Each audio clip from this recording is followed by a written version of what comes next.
এই মুহূর্তে আমরা দেখতে পাচ্ছি বিজেপি কর্মী সমর্থকদেরকে বাধা দেওয়া হচ্ছে পুলিশের পক্ষ থেকে, কারণ নির্বাচন কমিশনের যে নিয়ম সেটা তারা বলছেন যে বাইক মিছিল করা যাবে না। এখানে দেখতে পাচ্ছি প্রার্থী রয়েছে।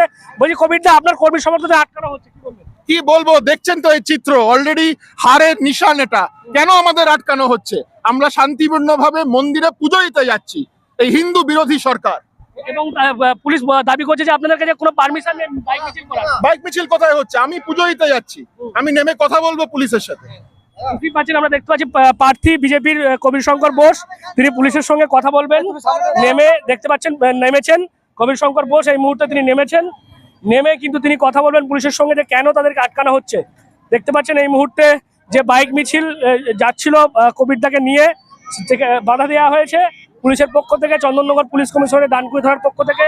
এই মুহূর্তে উত্তেজনা পরিস্থিতি আমরা দেখতে পাচ্ছি। এই মুহূর্তে আমরা দেখতে পাচ্ছি যে তিনি নেমেছিলেন এবং পুলিশের পক্ষ থেকে যেটা বলা হচ্ছে, যেহেতু নির্বাচনী বিধি সেটা জারি হয়ে গেছে, তাই সেই কারণে কিন্তু কোনোভাবে মিছিল করা হবে না। আর সেই কারণেই যথেষ্ট এই মুহূর্তে বিজেপি কর্মী সমর্থকদের মধ্যে একটা উত্তেজনা রয়েছে।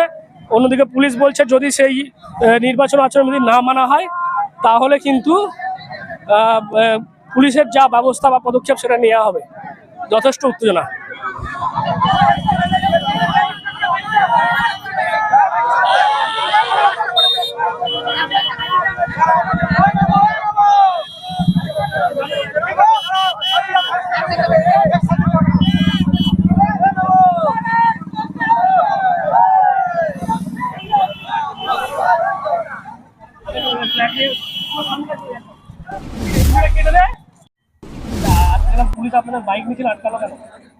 দেখুন, স্বতঃস্ফূর্তভাবে প্রচুর বাইক চলে এসছে, প্রচুর মানুষ চলে এসছে।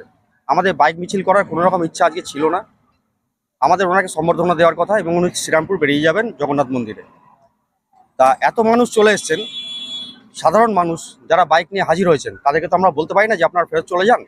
সেই কারণে একটা বাইক মিছিল মনে হয়েছে ওটাকে, কিন্তু অরিজিনাল বাইক মিছিল যদি হতো, মোটামুটি ধরে রাখুন 2000 বাইক ডানকুনি থেকে শ্রীরামপুরের উদ্দেশ্যে যেত। দেখুন, অনুমতির প্রয়োজন নেই, এটা বাইক মিছিলের কোনো প্রসঙ্গই ছিল না আমাদের। আজকে স্বতঃস্ফূর্তভাবে মানুষ চলে এসছে, সুতরাং এখানে মানুষকে আটকাবো কি করে আমরা?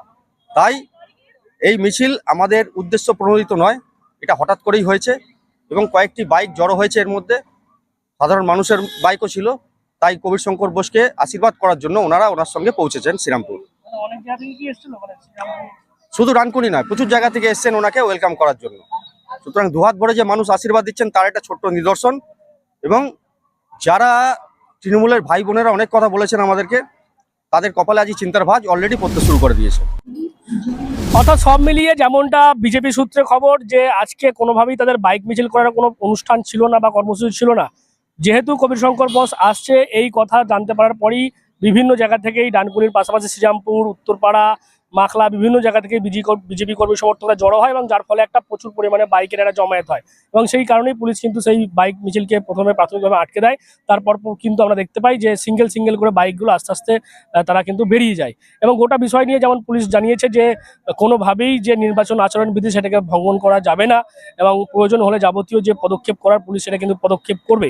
কারণ পুলিশ সূত্রে যেমনটা জানা যাচ্ছে যে এই কবির শঙ্কর বোস তেনার যে কর্মসূচি ডানকুনিতে সেটা পুলিশ জানতেন না, পুলিশকে জানানো হয়নি, যার ফলে এত পরিমাণে যে জমায়েত এবং আজকে এই দোলের দিন সেক্ষেত্রে কোনোভাবেই 5 জনের বেশি বাইক নিয়ে একসঙ্গে এরকম জমায়েত বা মিছিল করার নিয়ম নেই। সেই কারণেই পুলিশ বাইক মিছিলকে প্রাথমিকভাবে আটকানোর চেষ্টা করে, তারপর কিন্তু বলার পর তারা আস্তে আস্তে সিঙ্গেল বাইক নিয়ে বেরিয়ে যায়। কবি শঙ্কর বোস জানিয়েছে যে তারা মিছিল করার কোনো উদ্দেশ্য নয়, যেহেতু তিনি জগন্নাথ মন্দির অর্থাৎ মাহেশের জগন্নাথ মন্দিরে পুজো দিয়ে তার প্রচার শুরু করবেন সেই উদ্দেশ্যেই তারা যাচ্ছিলেন এবং সেই কারণেই পুলিশ তাদেরকে বাধা দিয়েছে, এমনটাই কিন্তু অভিযোগ করেছে বিজেপির প্রার্থী কবির শঙ্কর বোস। আপনারা কি বলবেন এই বিষয় নিয়ে অবশ্যই কমেন্ট বক্সে। এরকম আরো খবর পেতে নজর রাখবেন ডিএনএন বাংলা। ডিএনএন বাংলা সবার মনে, সবার ফোনে।